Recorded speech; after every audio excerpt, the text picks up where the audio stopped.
fight for your ownership rights in a digital age.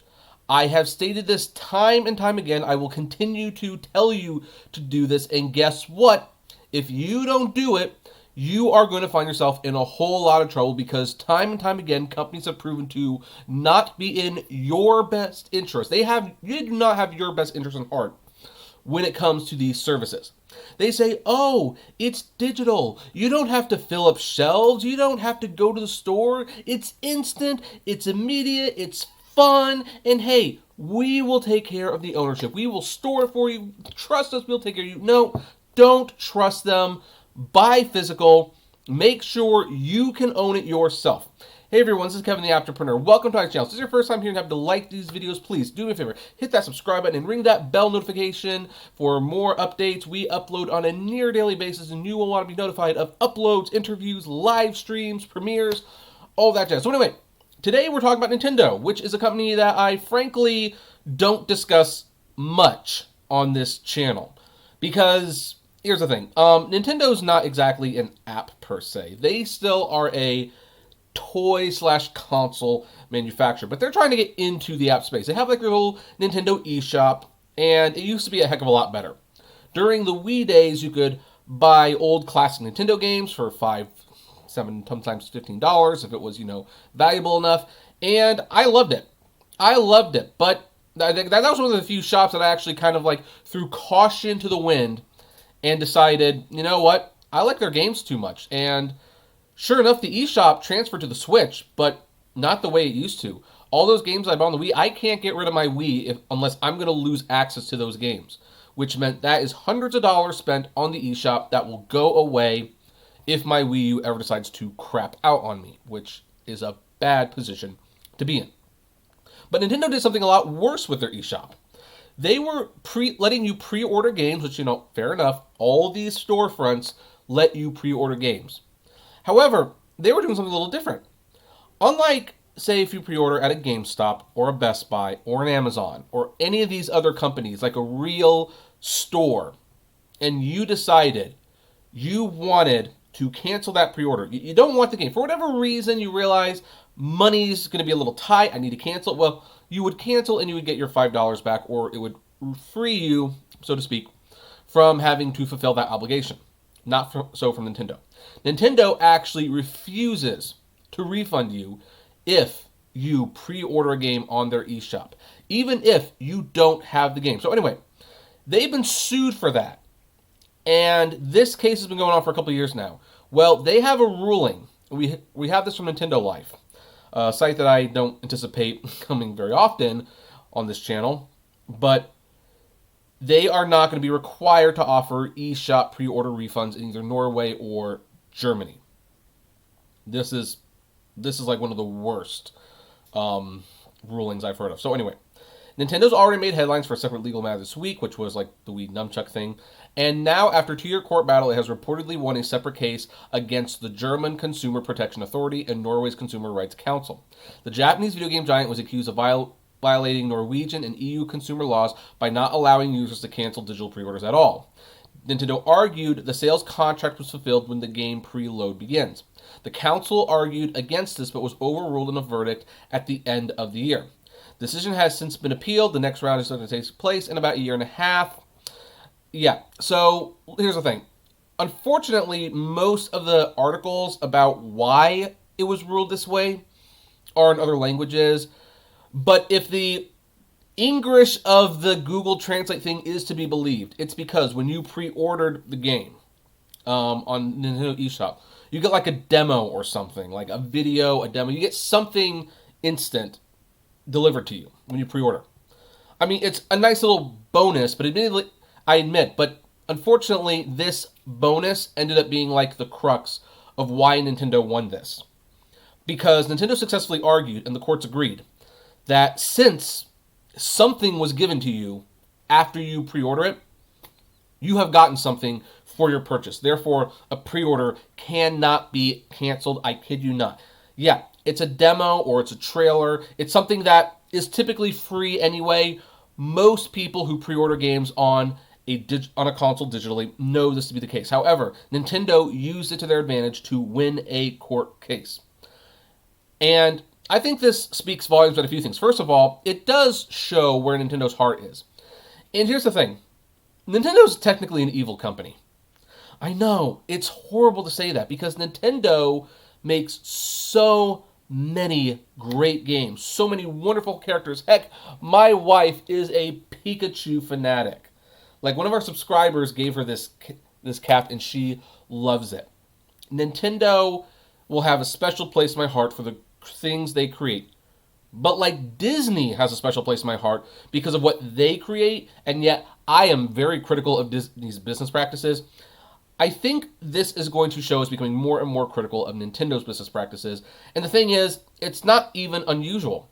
Nintendo has always had very anti-competitive practices when you look back from way back when, like back then with the Nintendo Entertainment System. Granted, the video game market was dead, but they put these video game publishers into these super ironclad contracts where you couldn't develop for any other systems as long as you were developing for Nintendo. What's more, Nintendo would artificially, how should I put it? They would create artificial shortages of their video games for both the Nintendo games, the Super Nintendo games, to try to drive demand for the consoles and the games up. They do a lot of things like this. Whenever they make a system, they're usually using proprietary software and discs and stuff that would, obviously prevent them against piracy, but like, if you wanted to develop for like the N64, you had to pay them like a fee to use their cartridges. So Nintendo has always had some very shady business practices. And again, I'm kind of pointing at like my Wii U, the virtual console. Loved that thing, but it's only on the Wii U. That's the only reason I still have the Wii U. Because everything on the Wii U has pretty much been transferred to the Switch, and it's better on the Switch, but I can't get rid of the Wii U as long as I have those games on that system. Otherwise, I'm gonna lose them. So Nintendo has always had these very anti-consumer business practices, but this takes the cake. It shows where their heart really is. It also shows what I think most companies want to go. Because keep in mind, Nintendo's not alone in this. Microsoft, Sony, Google, Amazon, all the companies who are building these electronic eShops for their consoles, computers, whatever, they want you in their ecosystem. And they want to control what you do with the games you buy. Because they're not buying games, they're buying licenses. That's what you're doing. Whenever you buy digital, it's a license. When it's a disc, it's a product, or when it's a cartridge. And they all want to do what Nintendo's doing right now. They want to get you away from the discs, and once the discs are gone, once they're gone, they will lock you out of your purchasing and ownership rights. They will say, oh no, you can't get your money back after you pre-order something, even if the game is months away from coming out and you decide, maybe I don't want to get that game anymore. No. You pre-ordered it, it's yours, you got to pony up the money. Oh, you beat that game? Guess what? It's digital, no selling it at all. You just got to keep that game even though you will probably never play with it again. And hey, you know what? It might even get to the point where it's like, oh, hey, guess what? You bought this game? Well, the rights are gone. The DuckTales license expired. Scott Pilgrim vs. the World, we don't have the rights to anymore. So hey, since you don't own a copy of that, since it's on our servers, but we don't have the rights to stream it to you anymore, we're taking it off. We're taking it off. You can't use it anymore. That is why I don't like Google Stadia. It is why I will never buy an Xbox that does not have a disk drive. And I will never buy digital from Nintendo because guess what? If I decide I want to change my mind and the game hasn't come out yet, apparently they can keep my money, and that's that. That is that. Digital is a scam. It is an outright scam. You're foolish if you want this future. Look, I get it. There's conveniences. You don't have to go to the store, although I argue that Amazon and Best Buy, maybe Fry's, I don't know, Fry's, they might ship you your games already, and you just have to wait a day. I mean, some people get on stage, it's like, hey, I don't have to wait for it to load, I don't have to download patches. You know what? I installed Tales of Vesperia, the special edition, on my Xbox One a couple days ago as a Christmas gift. Decided to replay that game. And, yeah, I had to wait 15 minutes for the game to install, and then I had to wait 20 minutes for the patches. Okay, 35 minutes later, whoop-de-freaking-do. You know what I did? I edited some videos or I read a little bit. This is not that big of a deal. But guess what? If that game was on Stadia, if Stadia loses the license to that game, then heck, you know what? Let's not pick on Stadia. Let's say that was digital in general. One day, any one of these companies might say, hey, we don't feel we should have that game anymore for whatever reason. Lost the license, got a new system, and the license was transferred. It's Tuesday, whatever. So this lawsuit outcome is disappointing. It's extremely disappointing. It shows where Nintendo's heart is. It shows where they will take it, where all these companies will take it. And this sets a bad precedent. Because now that Nintendo's gotten away with it, you think Microsoft and Sony and Google aren't going to try the same thing? And Amazon, when they get into the cloud gaming thing? No, they're all going to try the same thing.